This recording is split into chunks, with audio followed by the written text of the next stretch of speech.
노아의 때에 하나님의 임계의 점에 도달하였습니다. 마치 물이 100도씨에 끓는 것처럼 하나님의 심판이 끓는 점까지 도달한 것입니다. 그 임계점이 언제냐면 창세기 6장 같이 한번 또 봉독하도록 하겠습니다. 11절부터 12절까지 같이 읽겠습니다. 시작. 그때에 온 땅이 하나님 앞에 부패하여 포악함이 땅에 가득한지라. 하나님이 보신즉 땅이 부패하였으니 이는 땅에서 모든 혈육 있는 자의 행위가 부패함이었더라. 아멘.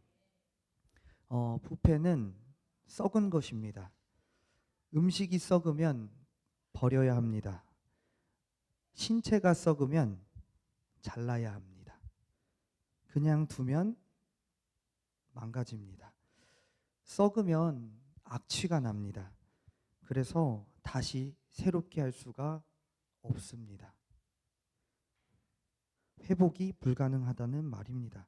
그러니까 오늘 하느님 말씀에서 우리 누가복음 17장에서 하나님께서 멸망을 시켰던 것은 바로 그 심판의 임계점, 사람들이 부패하였기 때문이었습니다. 그들은 다시 새롭게 할 수 없는 상태가 되어버린 것입니다. 그래서 심판을 받은 것입니다.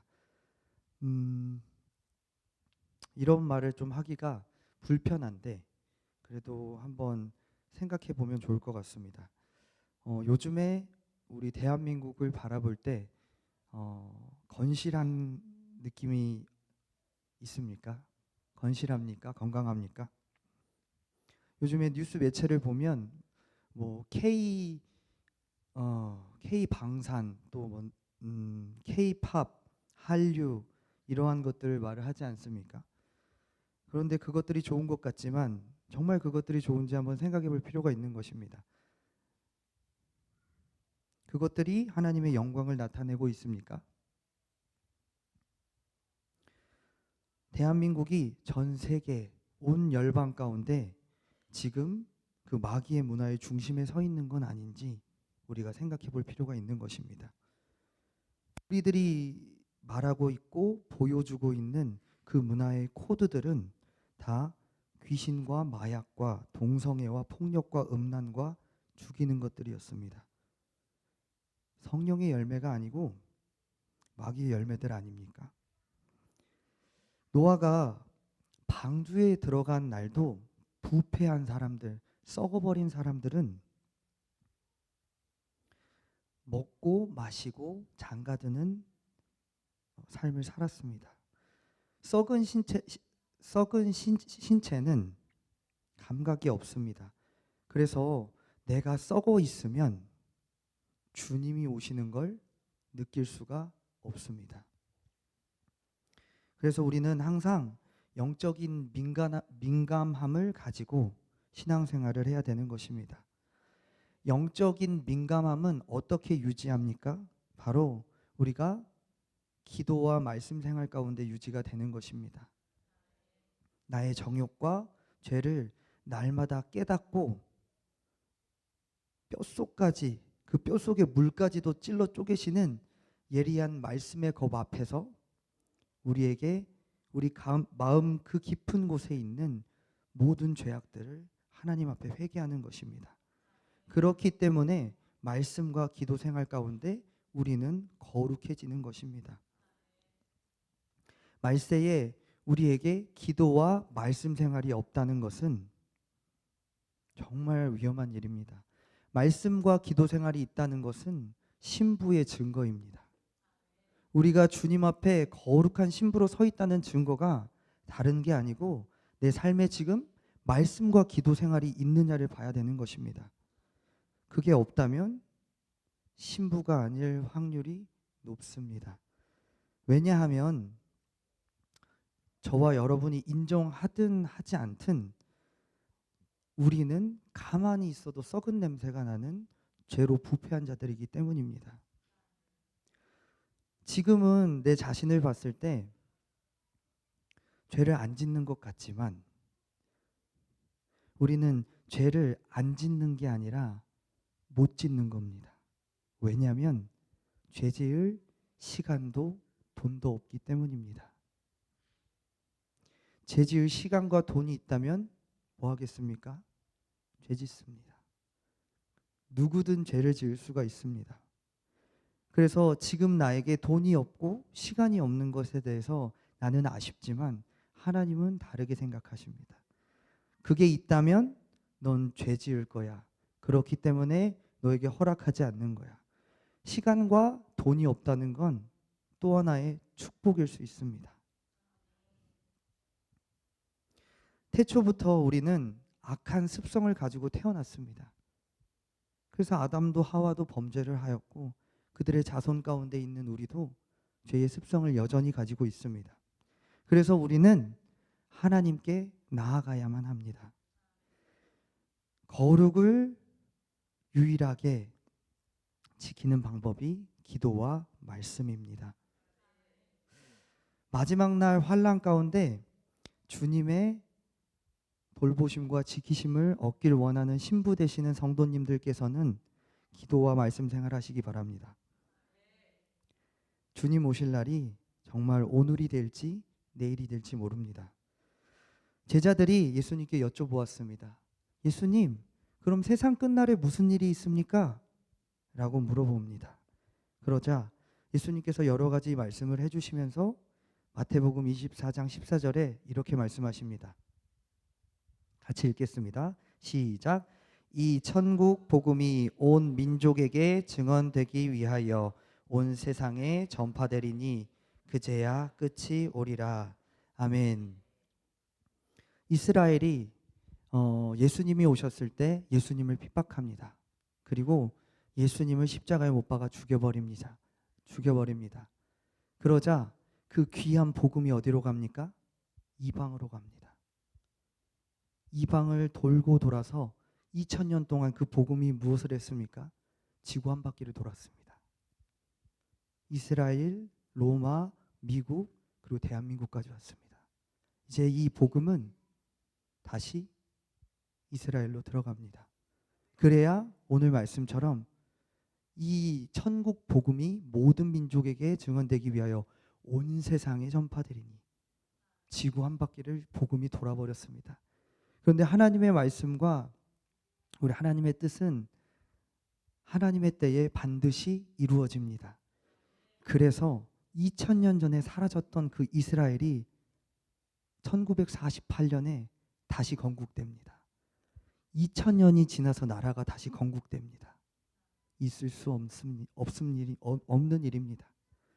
2000년 뒤에 다시 만들어진 나라를 보신 적 있습니까? 우리 하나님이시기에 가능한 것입니다. 하나님의 말씀이시기에 이루어지는 것입니다. 천국 복음이 이스라엘로 들어가고 있습니다. 우리 주님 오실 날이 가까우고 있다는 증거입니다. 하나님께서는 이 마지막 때에 하나님의 성도, 신부들에게 하나님의 종을 울리십니다.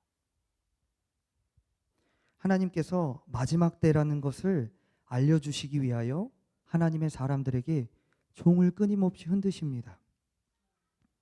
그게 어떠한 채널과 방법이고 어떠한 시그널이든 우리는 알지 못하지만 하나님께서는 하나님의 사람에게 끊임없이 메시지를 보내십니다. 그리고 그 사랑하는 신부와 성도가 거룩하게 죄를 미워하고 하나님 앞에 신부로 준비되기를 기다리고 계십니다. 성경에서 마지막 종소리를 들은 사람이 있습니다. 그 사람이 누구냐면 바로 롯입니다. 우리 그 다음 절 한번 같이 읽어볼까요? 28절 29절 같이 읽겠습니다. 시작. 또 롯의 때와 같으니 사람들이 먹고 마시고 사고 팔고 심고 집을 짓더니 롯이 소돔에서 나가던 날에 하늘로부터 불과 유황이 비오듯 하여 그들을 멸망시켰느니라. 아멘. 소돔과 고모라의 심판의 날에도 사람들은 부패하여서 썩어버렸습니다. 그들의 감각은 다 마비되었습니다. 그래서 그들이 하는 일은 하나님을 찾는 일이 아니고 자기들의 배를 불리고 자기들의 옷을 입고 자기들의 축제를 여는 시간을 갖습니다. 그런데 그 가운데 있었던 하나님의 사람이 있었습니다. 하나님의 신부, 하나님의 성도가 있었습니다. 그 사람이 아까 말씀드렸던 롯입니다. 롯은 하나님의 종소리를 들었습니다. 모두가 천사를 알아보지 못하였지만 롯은 그 천사를 알아봅니다. 그리고 하나님께서 주신 그 마지막 신호를 롯은 받아들이고 딸과 그 가족들을 하나님 앞에서 정렬시킵니다. 하나님의 말씀 앞에서 죄 가운데서 정렬시킵니다. 그리고 그 나머지 가족들에게도 하나님의 말씀을 전하지만 그 부패한 가족들은 하나님의 말씀을 듣지 못합니다. 마비되고 썩어버렸기 때문입니다. 그리고 그들은 구원을 받지 못하지만 그 두 딸과 그 아내는 다행히도 멸망의 성을 빠져나오게 됩니다. 그런데 다행히 빠져나왔지만 안타깝게도 그 아내는 천사의 말을 까먹었는지 어쨌는지 모르겠지만 그 말씀을 지키지 못합니다. 뒤를 돌아보지 말라는 천사의 말을 듣지 아니하고 뒤를 돌아보아서 소금 기둥이 됩니다. 말세에 구원받는 성도의 모습입니다, 여러분. 그냥 옛날 이야기들이 아니고 하나님께서 우리에게 말씀하십니다. 말세에 이와 같은 일이 있을 거야. 우리가 정말로 유심하게 이 말씀들을 보고 마음 깊이 새겨야 합니다. 교회에 있다고 예배 드린다고 구원받으면 얼마나 좋겠습니까? 그런데 소돔과 고모라에서 빠져나온 아내조차 구원을 받지 못합니다. 모두가 구원에 이르지 못한다는 말입니다. 말세에는 그 긴급성과 긴박성 가운데 소수의 사람들만 하나님 앞에 은혜를 입습니다. 정말 두려운 것입니다.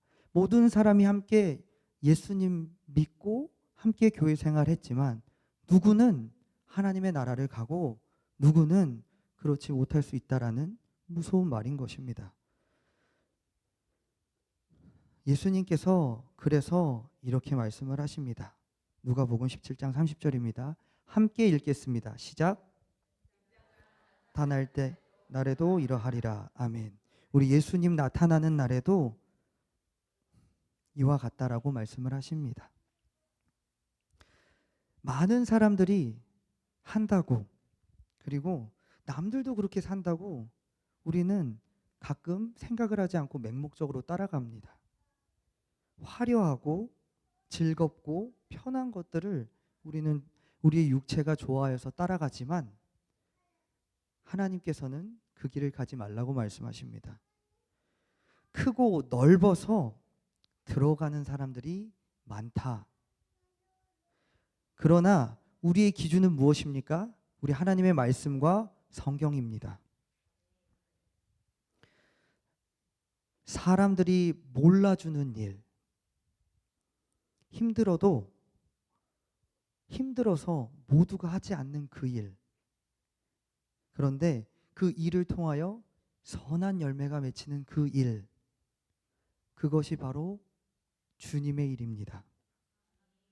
그것이 바로 주님이 말했던 생명으로 인도하는 좁고 협착한 그 문인 것입니다. 여러분들이 그 길을 가고 계시고 그 일을 하고 계십니까? 잘 가고 계시는 겁니다. 힘듭니까? 주님의 길은 힘듭니다. 편합니까? 잘못 가고 계시는 겁니다. 신앙생활은 편하지 않습니다. 우리 주님의 말씀이십니다. 우리 마태복음 7장 13, 14절 같이 읽도록 하겠습니다. 시작.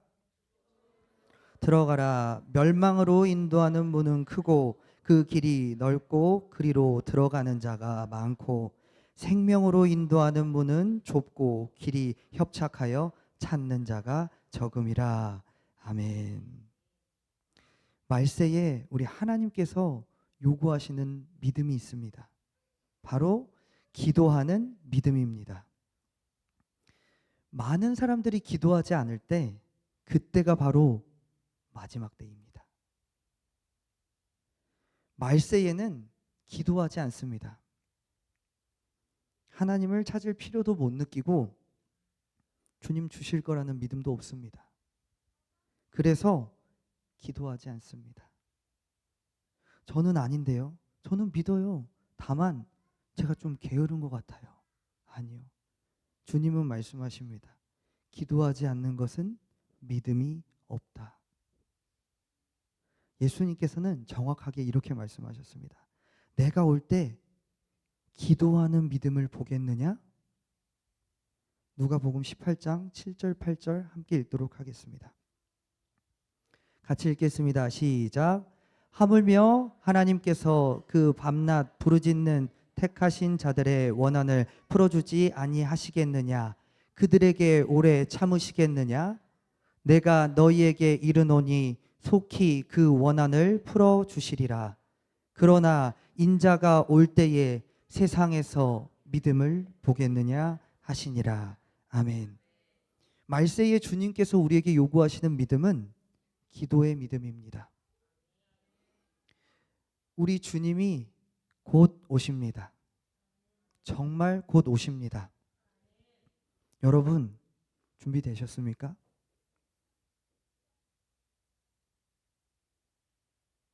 준비되셨습니까? 우리 주님 앞에 들림받을 준비되셨습니까? 기도와 말씀 생활 없이는 주님을 만나지 못할 것입니다. 우리는 회개하고 다시 주님 오실 그날 주님을 맞이하기 위하여 기도와 말씀 생활을 회복해야 됩니다. 말세에 우리가 기도와 말씀 생활 가운데 하나님 앞에 결단하고 우리의 행위를 보여드릴 때 우리 주님 우리 만나 주실 것입니다. 이 시간 우리 함께 기도하기를 원합니다.